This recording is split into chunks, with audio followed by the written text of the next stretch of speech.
دیکھیے اعوذ باللہ من الشیطان الرجیم بسم اللہ الرحمن الرحیم والذین یتوفون منکم وَيَذَرُونَ أَزْوَاجًا يَتَرَبَّصْنَ بِأَنفُسِهِنَّ أَرْبَعَةَ أَشْهُرٍ وَعَشْرًا فَإِذَا بَلَغْنَ أَجَلَهُنَّ فلا جناح عليكم فيما فعلنا في أنفسهن بالمعروف والله بما تعملون خبير ولا جناح عليكم فيما عرضتم به من خطبة النساء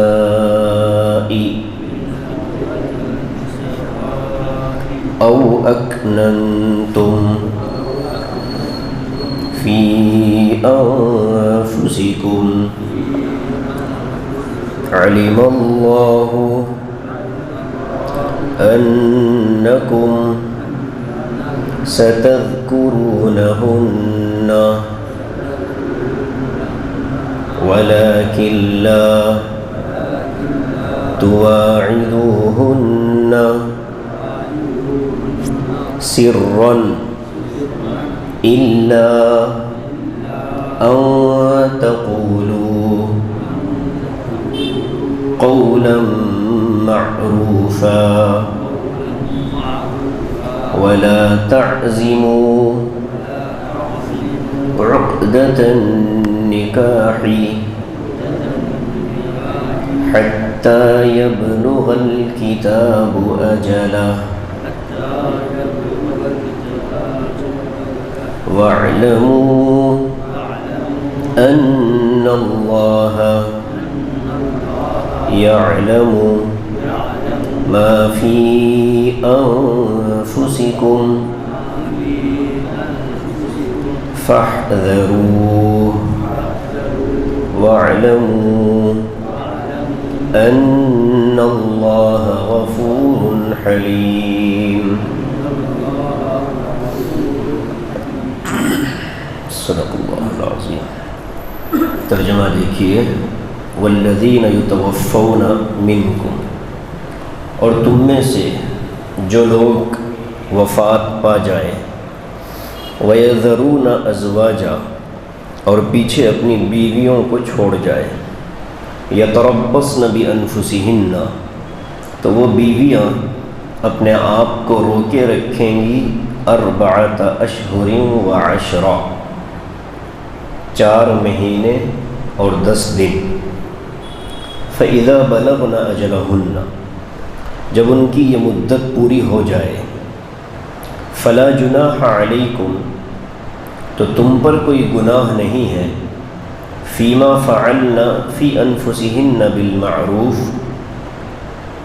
ان کاموں میں یا ان فیصلوں میں جو وہ عورتیں اپنے حق میں کریں اچھے طریقے سے۔ واللہ بما تعملون خبیر، اور اللہ تعالیٰ تمہارے اعمال کو خوب دیکھنے والے ہیں۔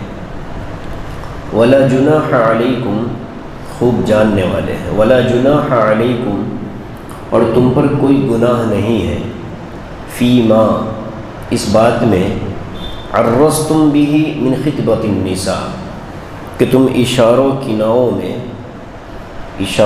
کنایوں میں عورتوں سے، یعنی ان عدت میں ہونے والی عورتوں سے نکاح کی بات کرو، او اکننتم فی انفسکم، یا تم اپنے اس ارادے کو اپنے دل میں چھپائے رکھو۔ علم اللہ انکم، اللہ جانتے ہیں، انکم ستذکرونہن، کہ تم ان عورتوں کا تذکرہ کرتے ہی ہو، ولیکن لا تواعدوہن، البتہ تم ان سے نکاح کا وعدہ مت کر لینا خفیہ طریقے سے، الا ان تقولوا قولا معروفا، ہاں اگر تم کوئی اچھے انداز میں بات رکھ سکو تو گنجائش ہے، ولا تعزموا عقدۃ النکاح، اور نکاح قائم مت کرو، حتی یبلغ الکتاب اجلا، یہاں تک کہ اس کی عدت پوری ہو جائے، واعلموا ان اللہ یعلم ما فی انفسکم، اور جان لو کہ اللہ تبارک و تعالی خوب جانتے ہیں جو کچھ تمہارے دلوں میں ہے، فاحذروا، تم کو ڈرنا چاہیے، واعلموا ان اللہ غفور حلیم، اور جان لو کہ اللہ تبارک و تعالی معاف کرنے والے اور حلم والے ہیں۔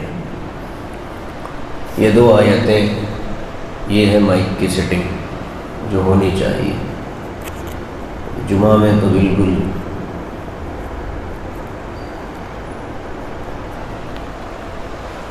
یہ دو آیتیں گزشتہ مضمون سے اس طرح جڑی ہوئی ہیں کہ پیچھے رکوع میں ہم یہ پڑھ کر آئے ہیں کہ نکاح کیسے ختم ہوتا ہے، طلاق کسے کہتے ہیں اور خلع کسے کہتے ہیں، اور اس کے بعد پھر ہم نے رضاعت کے مسائل پڑھے، یعنی دودھ پلانا اور اس کی مدت کیا ہے اور اس کی اجرت کا حکم کیا ہے۔ ان سارے مضامین کو بیان کرنے کے بعد جب یہ سلسلہ اللہ پاک نے شروع فرمایا تو گفتگو شروع ہوئی تھی طلاق والی عورت کی عدت سے، یعنی زندہ شوہر والی عورت بھی عدت گزارتی ہے وہ طلاق کے بعد، تو اب مردہ شوہر کے والی عورت کی عدت کا حکم اب بیان کیا جا رہا ہے۔ تو اس طرح سے یہ مضمون پچھلے مضمون سے جڑ گیا ہے۔ والذین یتوفون منکم ویذرون ازواجا، قرآن مقدس چونکہ ایک ایسے معاشرے کو وجود دینا چاہتا ہے جو معاشرہ پاک ہو اور جو معاشرہ اللہ کے احکام کی پاسداری کرنے والا ہو۔ ہمارے دین میں نکاح ایک آسان سا عمل ہے، چاہے وہ زندگی کا پہلا نکاح ہو یا یہ کہ مزید ایک کے بعد دیگرے نکاحوں کا مسئلہ ہو، نکاح آسان ہے، شریعت کا حکم ہے۔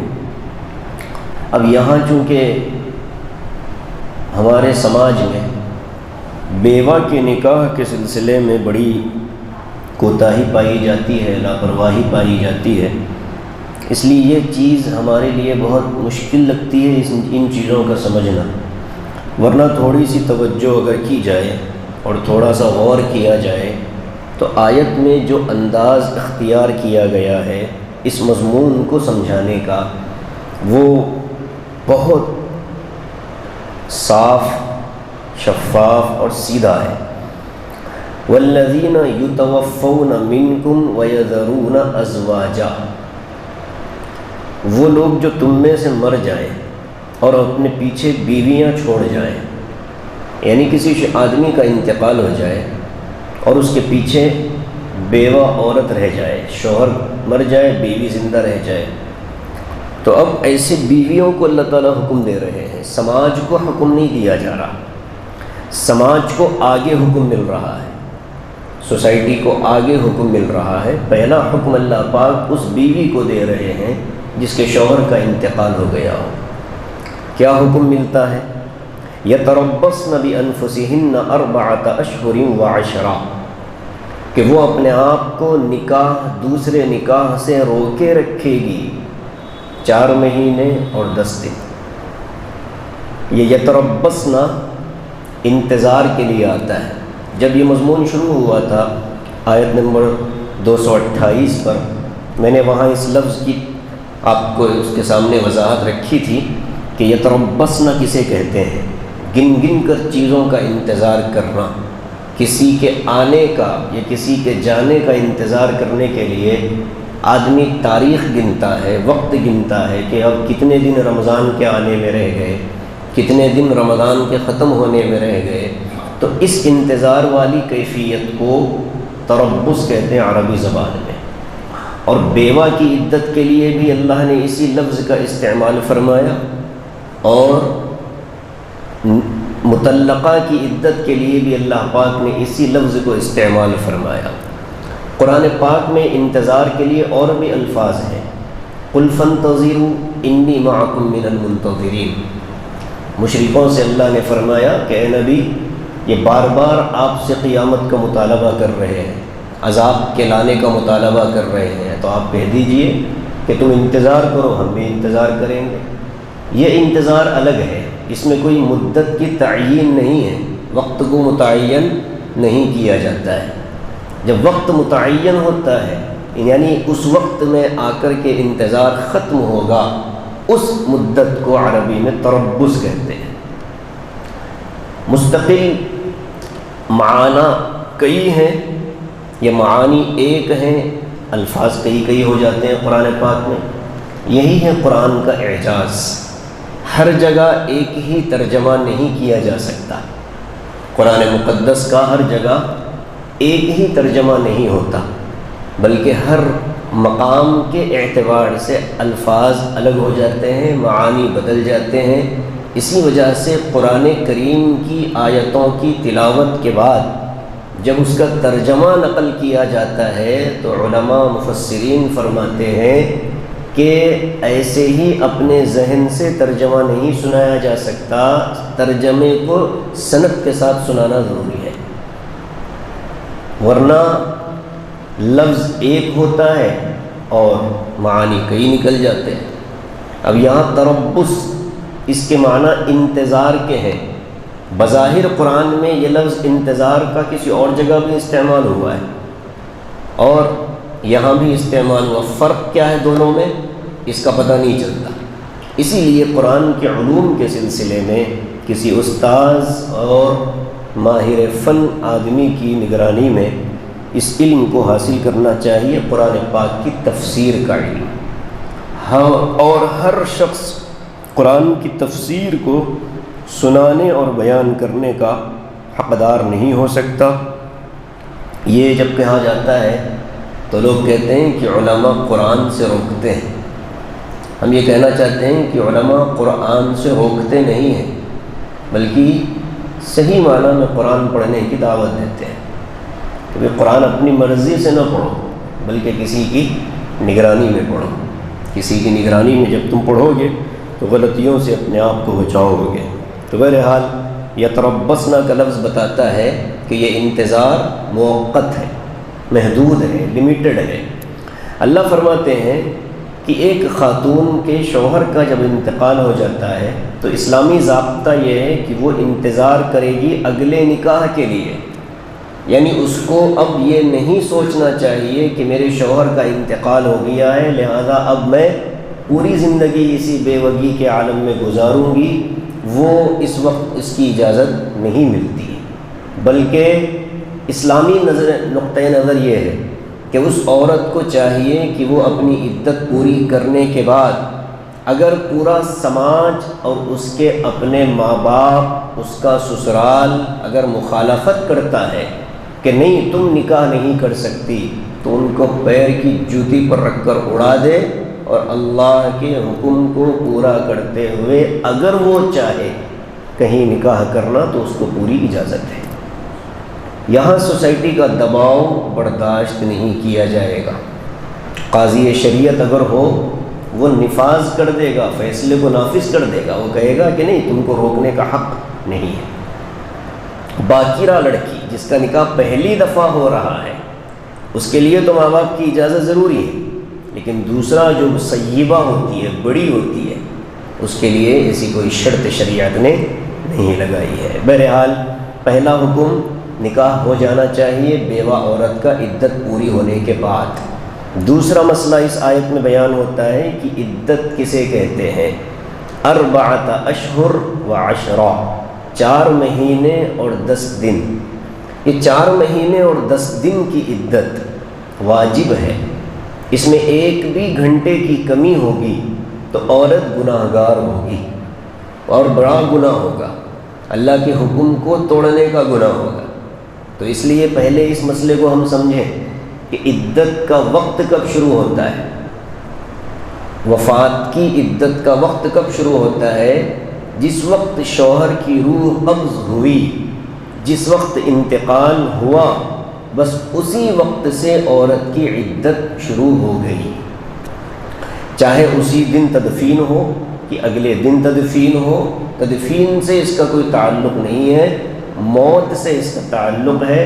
جب انسان کی روح قبض ہو گئی، اب اس کی بیوی پر عدت کا وقت شروع ہو چکا ہے۔ اور اس میں ایک باریکی ہے، اگر کسی کا انتقال چاند کی پہلی تاریخ کو ہوتا ہے، یہ عدت کے جو مہینے ہیں 4 اشہر، 4 مہینے 10 دن، یہ انگریزی والے مہینے نہیں ہوتے بلکہ عربی والے مہینے، قمری مہینے، چاند کے مہینے۔ تو پہلی چاند کو اگر کسی کا انتقال ہو جائے، پہلی تاریخ کو، تو اب طریقہ یہ ہے کہ وہ مہینہ چاہے 29 کا ہو چاہے 30 کا ہو، وہ ایک مہینہ جیسے ہی مکمل ہوگا، اگلے مہینے کا چاند نظر آ جائے گا، ایک مہینہ مکمل مان لیا جائے گا۔ دوسرا مہینہ بھی اسی اعتبار سے، تیسرا بھی اسی سے، چوتھا بھی اسی سے، اس کے بعد 10 تاریخ کو عورت عدت سے نکل جائے گی۔ لیکن اگر کسی کا انتقال 1 تاریخ کو نہ ہو، 2، 3، 4، 5 تاریخوں میں ہو جائے، یا 1 تاریخ کے علاوہ پورے مہینے میں کبھی بھی انتقال ہو جائے، تو اب چونکہ یہاں مہینے کا اعتبار چاند سے تو نہیں کیا جا سکتا، اس لیے کہ پہلی تاریخ سے پہلی تاریخ مہینہ مانا جائے گا، اور یہاں درمیان میں انتقال ہوا ہے، تو اس کے لیے فقہا نے بات لکھی کہ عورت کو 130 دن گن کر کے عدت پوری کر لینی چاہیے۔ اس لیے جب ہم سے کوئی مسئلہ معلوم کرتے ہیں کہ عدت کیا ہے، تو ہم یہ پوچھتے ہیں کہ انتقال کب ہوا ہے۔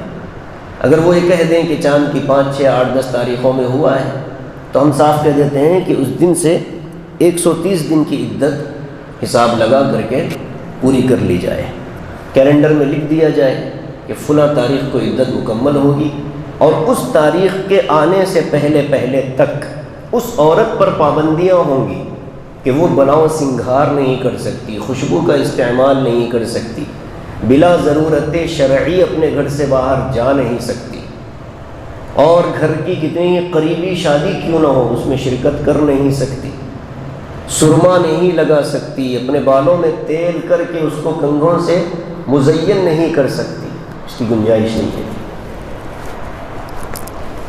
اور مزاج پرسی کے لیے کسی کے ہاں جا نہیں سکتی، رشتہ داروں میں کہیں وفات ہو جائے تو زیارت کے لیے نہیں جا سکتی، دیکھنے کے لیے اگر کوئی خاتون مر جائے، اس کی اپنی طبیعت بگڑے، وہ بیمار ہو اور اس کے علاج کے لیے اس کو اسپتال جانا ضروری ہو تو جا سکتی ہے۔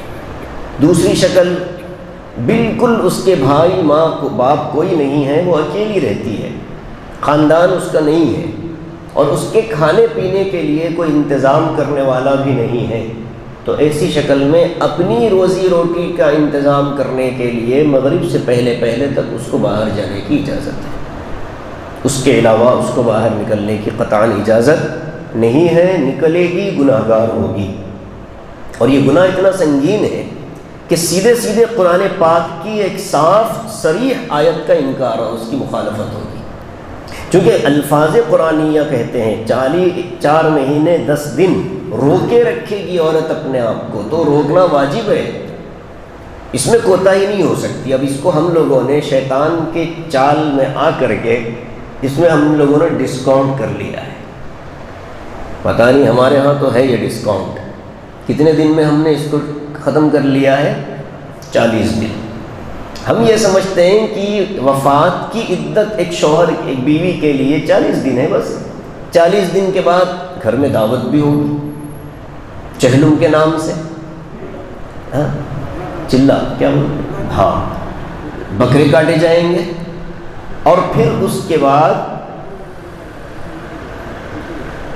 کے بعد پورے گھر پر داغ دوزی ہوگی، رنگ کلر کروایا جائے گا، اور یہ سوچتے ہیں کلر کروانے والے کہ گھر کا رنگ بدل دینے سے مرنے والے کی روح گھر بھول جائے گی۔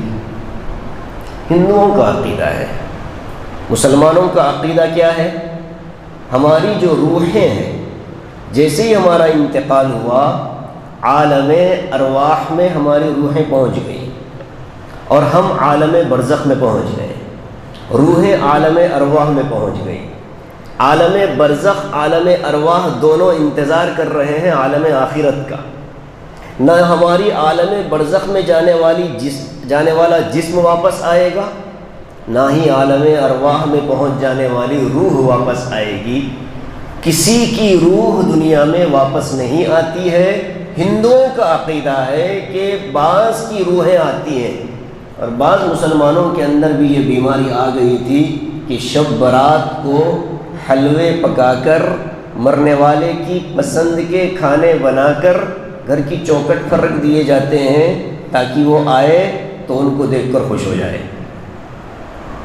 کوئی اگر بیوڑا مر جائے، بیوڑا سمجھتے ہیں کون؟ ہاں، پینے والا، وہ مر گیا تو بعض چاہنے والے اس کے لیے اس کی من پسند شراب بھی رکھ دیتے ہیں۔ سگریٹ بیڑی والے جو مر جاتے ہیں ان کے لیے بیڑی بھی پہنچائی جاتی ہے۔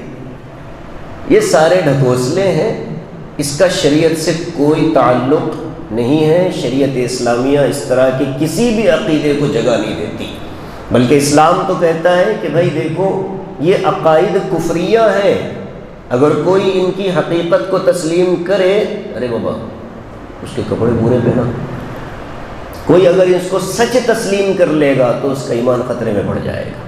اس لیے بھائی 40 دن گزار کر گھر میں دعوت کر دینا، اور اس دعوت کو آج تو نئے نئے نام دے دیے گئے۔ اب چونکہ علماء براہ راست مخاطب کر دیں گے، بولیں گے یہ دعوت تو غلط ہو رہی ہے، تو کہتے ہیں نہیں، اصل میں وہ کچھ رشتہ دار جمع ہو گئے تھے اور ان لوگوں کا مطالبہ تھا کہ قرآن خوانی کی جائے اور اس کے بعد ان کو کچھ کھانا کھلا دیا جائے۔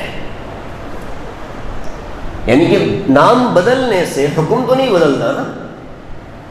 کیا نام ہے آپ کا؟ اکبر اویسی؟ پرویز۔ پرویز کو میں عبداللہ بنا دوں، پرویز ہی پرویز ہوگا نا، عبداللہ تھوڑا ہی بنے گا۔ میں پرویز کو عبداللہ کے گھر بھیج دوں، عبداللہ کو پرویز کے گھر بھیج دوں کہ جی ہم نے نام بدل کر کے بندے بدل دیے، قبول کریں گے گھر والے؟ نہیں نا۔ تو بدعت کو نام بدل دینے سے وہ بدعت نہیں بدل جاتی، وہ بدعت ہی رہے گی۔ 40 دن کی عدت شریعت میں کسی بھی چیز کی نہیں ہے، کسی بھی چیز کی نہیں ہے، صرف ایک چیز کی ہے۔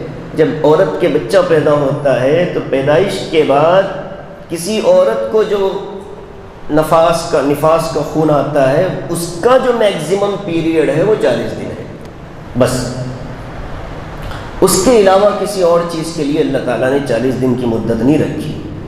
تو عدت کا مسئلہ سمجھ گئے ہم۔ پہلی تاریخ کو انتقال ہو تو مہینے گن لیں گے، 1 تاریخ کے بعد انتقال ہو تو 130 دن گن لیں گے۔ اور عدت کا ختم ہونا کیا ہوتا ہے، عدت ختم کیسے کی جاتی ہے؟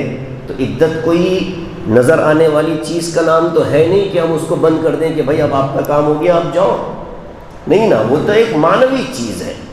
تو جیسے رمضان المبارک آیا اور گیا تو اس کے آنے کی کوئی خاص علامت نہیں ہوتی، جانے کی کوئی خاص علامت نہیں ہوتی، ایسے ہی عدت کے ختم ہونے کی کوئی خاص علامت نہیں ہوتی۔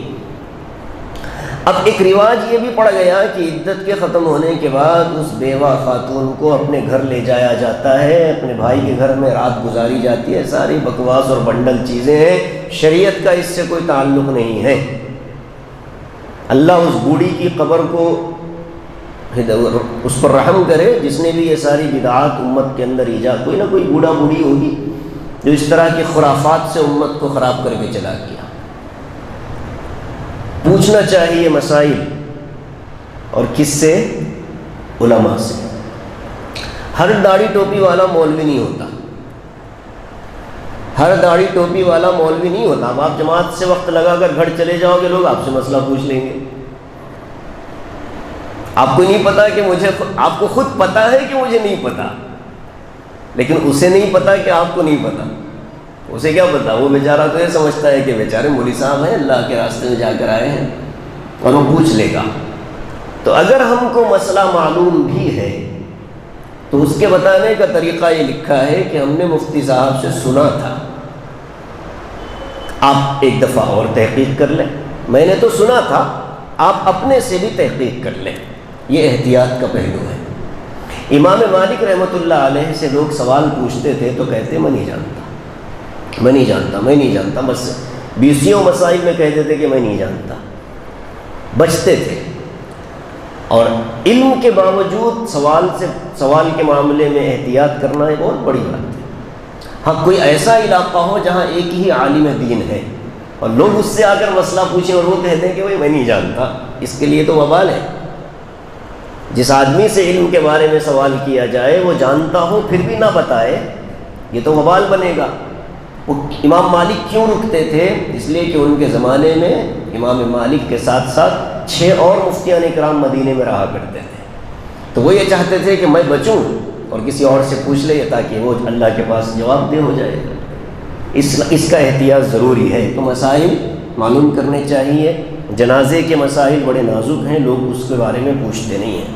ایک مسئلہ ہو گیا، 2 مسائل۔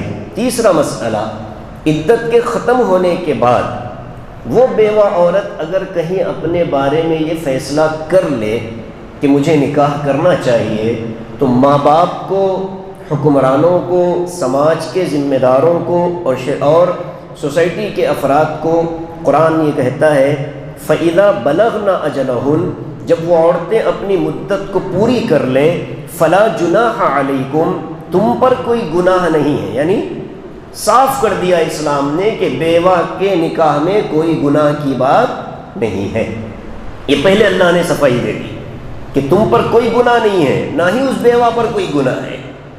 وہ اگر اپنا نکاح کرنا چاہے، فیما فعلن فی انفسہن بالمعروف، اگر وہ اپنے بارے میں یہ فیصلہ کرتی ہے کہ مجھے نکاح کرنا چاہیے، میرا طبعی تقاضا ہے، تو ایسی صورت میں سماج اور سوسائٹی کو روکنے کا حق نہیں ہے۔ سماج اور سوسائٹی ایسی صورت میں اس کو روک نہیں سکتی۔ سسرال والے ظالم بن جاتے ہیں۔ ایک نوجوان لڑکی بیوہ ہو جاتی ہے، اس کا سسرال ظلم کرتا ہے اور کہتا ہے کہ نہیں تم یہیں رہو گی پوری زندگی، چاہے اس کی عزت تاڑ تار ہو جائے، چاہے اس کا قدم غلط اڑ جائے، لیکن نہیں، عزت، ناک، یہ جہالت والی چیزیں قرآن نے یہاں ختم کر دی۔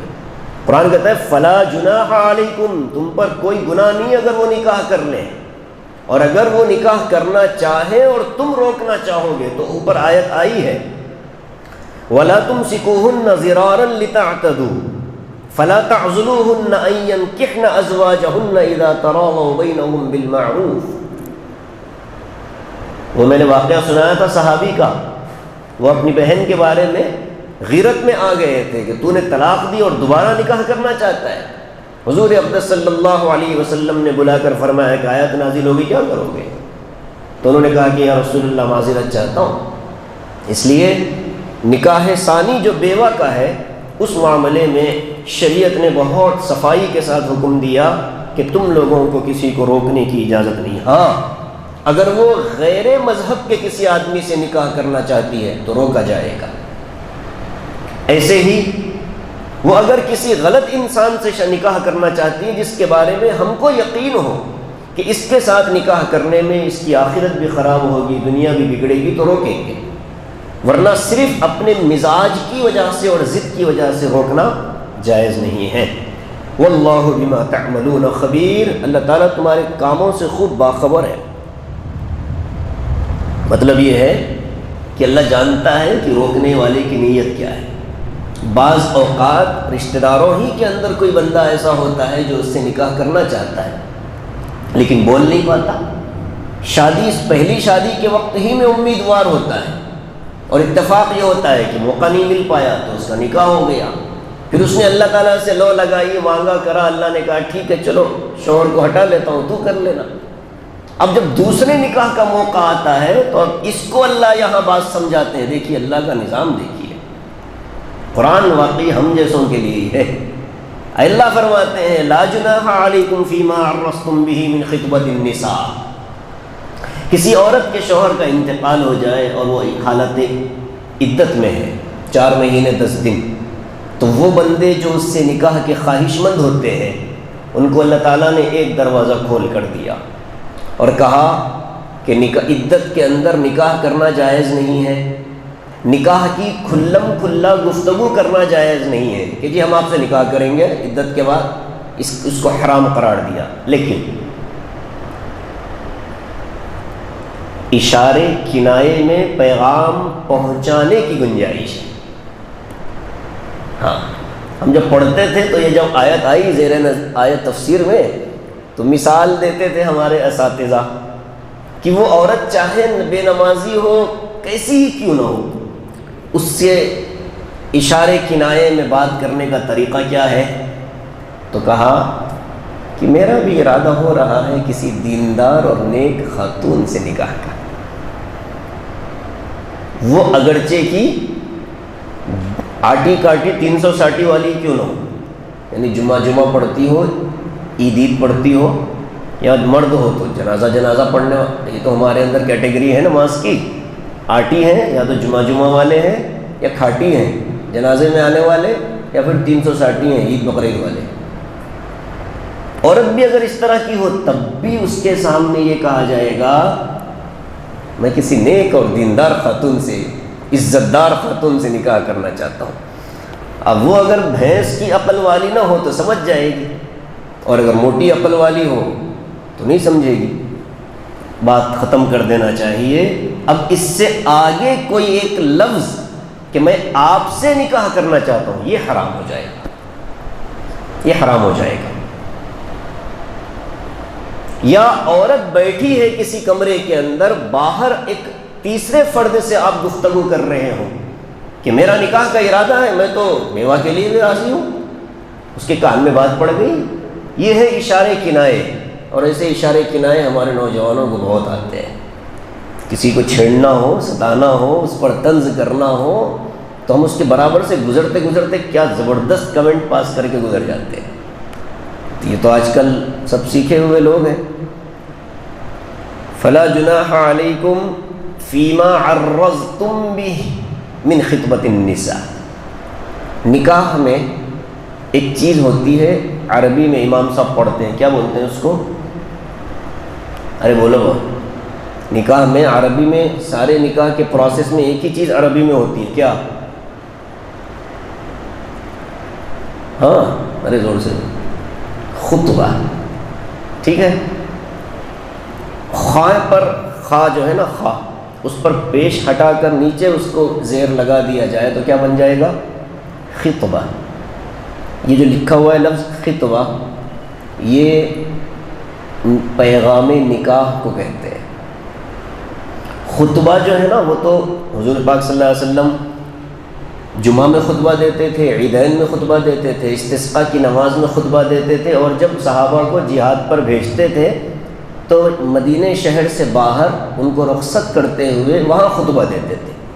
عربی زبان میں حضور کے خطبے تھے، چاروں خطبے آج بھی امت میں ہیں، جہاں مجاہدین نکلتے ہیں جہاد کے لیے تو امت وہاں ان کا جو امیر ہوتا ہے وہ عربی میں خطبہ دے کر کے ان کو رخصت کرتا ہے۔ خطبہ پیغام نکاح کو کہتے ہیں، خطبہ اس پڑھے جانے والے خطبے کو کہتے ہیں۔ یہ دو الفاظ ضروری ہے سمجھنا، خطبۃ النساء، عورتوں کو نکاح کا پیغام پہنچانا۔ کوئی شخص اگر اپنا نکاح کرنا چاہتا ہے تو اس کو اس بات کی اجازت ہے کہ وہ جا کر کسی خاتون سے یہ کہے کہ میں نکاح کرنا چاہتا ہوں، درمیان میں کسی واسطے کو نہ لائے بغیر خود بھی اگر جانا چاہے، لا جناح علیکم، کوئی حرج نہیں ہے، انسان اپنی بات پیش کر سکتا ہے۔ جیسے نبی علیہ السلام کے نکاح میں حضرت میمونہ رضی اللہ تعالی عنہ کیسے آئی؟ حضرت میمونہ بنت الحارث بہت بڑے قبیلے کی سردار کی بیٹی تھی، حارث کی بیٹی تھی، بہت بڑا قبیلہ۔ اللہ کے نبی صلی اللہ علیہ وسلم کے نکاح میں آئیں، ان کے نکاح میں آنے سے پہلے وہ ایک صحابی کے مال غنیمت میں چلی گئی تھیں، حضرت دحیہ کلبی رضی اللہ تعالیٰ عنہ، جن کی شکل میں جبرائیل آتے تھے حضور کے پاس۔ تو انہوں نے کہا کہ یا رسول اللہ، یا غالباً حضرت حسان بن ثابت، انہوں نے کہا کہ یا رسول اللہ، یہ سردار کی بیٹی ہے، میں غلام، میں ان کو سنبھال نہیں سکتا، میں چاہتا ہوں کہ ان کو آپ کو تحفے میں دے دوں۔ حضور اقدس صلی اللہ علیہ وسلم نے کہا ٹھیک ہے۔ حضرت حسان نے حضرت میمونہ کو حضرت نبی پاک صلی اللہ علیہ وسلم کو بطور ہدیہ پیش کیا، تو آقا علیہ السلام نے حضرت میمونہ سے فرمایا کہ دو اختیارات ہیں، چاہو تو آزاد کر دوں، گھر چلی جاؤ، چاہو تو آزاد کر دوں، مجھ سے نکاح کر لو۔ تو حضرت میمونہ رضی اللہ تعالیٰ عنہ نے کہا کہ مجھے دوسری بات زیادہ پسند ہے کہ میں آزاد بھی ہو جاؤں اور آپ کے نکاح میں بھی آ جاؤں، تاکہ قیامت کے دن میں محمد رسول اللہ کی بیوی بن کر اٹھائی جاؤں۔ جیسے ہی اس قبیلے والوں کو معلوم ہوا کہ میمونہ بنت الحارث رضی اللہ تعالی عنہ دائرے ایمان میں آ گئیں اور حضور نے نکاح فرما لیا، تو رشتہ داری کا بھرم رکھ کر قبیلے والوں نے کہا کہ ارے اب تو ہم تو نبی کے سسرال والے بن گئے، ہم مخالفت نہیں کریں گے، چلو ہم سب چل کے نبی علیہ السلام کے ہاتھ پر ایمان لے آتے ہیں۔ تو امی عائشہ فرماتی تھی رضی اللہ عنہ، میمونہ بڑی مبارک ہے کہ تیرے ایک کے نکاح نے تیرے سارے قبیلے کو ایمان میں داخل کر دیا۔ تو حضور علیہ السلام اپنا نکاح کرنے کے لیے بعض خواتین سے آپ نے براہ راست بات کی ہے، اس کی بھی اجازت ہے۔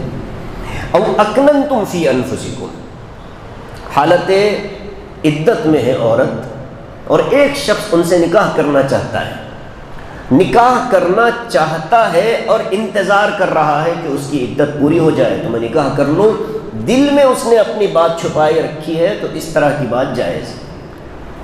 یہ اس لیے کہا کہ بعض لوگوں کے ذہن میں یہ بات آ سکتی تھی کہ ابھی بیوہ ہے، اس کے بارے میں کیسے سوچوں کہ میں اس سے نکاح کروں، تو اللہ نے کہا کہ تم اپنے بارے میں سوچ رہے ہو کہ میں اس سے نکاح کر لوں گا، عدت کے گزرنے کے بعد تم کو پوری اجازت ہے، کوئی گناہ نہیں ہوگا۔ اللہ تعالیٰ نے اب وہ راز کھولا ہے، علم اللہ انکم ستذکرونہن، اللہ تبارک و تعالیٰ جانتے ہیں کہ تم ان عورتوں کا تذکرہ کرتے رہتے ہو۔ یہ بالکل اللہ تعالیٰ نے ہمارے معاشرے کی تصویر کھینچ دی کہ اچھے انداز میں ہو تذکرہ کہ برے انداز میں ہو تذکرہ تو ہوگا۔ ارے بھائی فلاں کی نوجوان بیٹی بیوہ ہو گئی، تذکرہ ہو گیا۔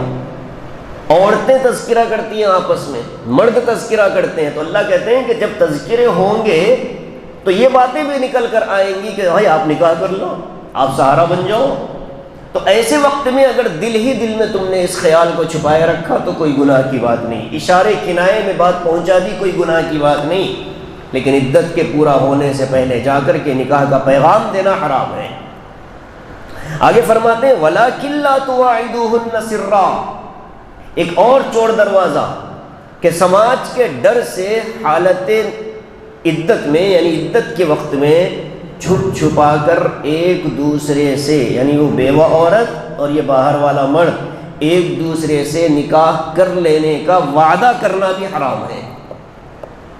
یعنی کوئی مرد یہ نہیں کہہ سکتا اپنی وہ بیوہ عورت سے کہ بھائی تھوڑا صبر کرو، کیوں روتی ہو، میں ہوں نا، میں آپ سے نکاح کروں گا، اس کی اجازت نہیں ہے۔ یہ تو صراحت ہو گئی، اوپر جو بات آئی تھی وہی بات دہرائی گئی لیکن انداز بدل دیا گیا۔ بالکل چھپ کر کے ایک دوسرے سے معاہدہ کر لینا، نکاح کر لینے کا یقین دلا دینا، اس کی اجازت نہیں ہے۔ وَلَٰكِن لَّا تُوَاعِدُوهُنَّ سِرًّا، چھپ چھپا کر وعدہ ایک دوسرے سے مت کرنا۔ دوسرا مطلب چھپ چھپا کر نکاح نہ کر لینا، دونوں کو اللہ نے ڈرایا ہے۔ کہ جب بعد میں عدت پوری ہوگی تو اعلان کر دیں گے، فی الحال تو نکاح کر لو، یہ حرام ہوگا۔ الا ان تقولوا قولا معروفا، ہاں اگر تم کوئی اچھے ڈھنگ سے بات پہنچانا چاہتے ہو تو تمہارے لیے کوئی گناہ کی بات نہیں ہے۔ اور اگر تم نے بات پہنچا بھی دی اور اس کے ساتھ ساتھ تم نے دل میں بھی ارادہ کر لیا پختہ، ولا تعزموا عقدة النکاح حتى يبلغ الكتاب اجلہ، کہتے ہیں کہ اب یہ نکاح کو نافذ اور نکاح کو پورا کب کرنا ہوگا؟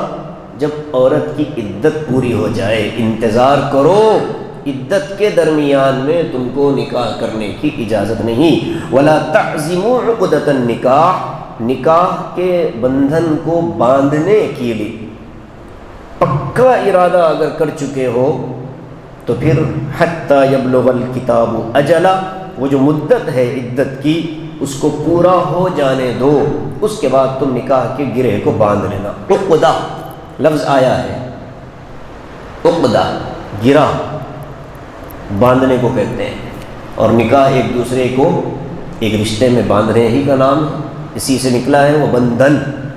نکاح کو جو بندھن کہا جاتا ہے وہ یہاں ہے عقدۃ النکاح، اس کو اردو میں کہتے ہیں عقد نکاح۔ عقد نکاح کا ہی یہی مطلب ہے، عقد بھی کے معنی بھی ہے باندھ دے کے، لڑکے کو لڑکی کے ساتھ باندھ دیا، لڑکی کو لڑکے کے ساتھ باندھ دیا، اب باندھ کر کے چھوڑ دیا ہے، رہو زندگی بھر ساتھ۔ وَاعْلَمُوا أَنَّ اللَّهَ يَعْلَمُ مَا فِي أَنفُسِكُمْ فَاحْذَرُوا، اللہ فرماتے ہیں کہ یاد رکھو اللہ خوب جانتا ہے جو تمہارے دلوں کے اندر ہے۔ اوپر جتنی شکلیں آئی ہیں، یعنی عدت میں 4 کام ہیں، جن میں سے 2 کام زبانی ہیں اور 2 کام قلبی ہیں۔ زبانی کام عورت سے نکاح کا پیغام دینا، یہ اگر اشارے کنائے میں دے رہے ہیں تو جائز ہے۔ زبانی کام عورت کو نکاح کا کھلے عام پیغام دینا، یہ جائز نہیں ہے۔ قلبی 2 کام، ایک کام یہ ہے کہ عورت سے نکاح کرنے کے بعد دل ہی دل میں رکھ لی ہے، اپنے دل میں اجازت ہے۔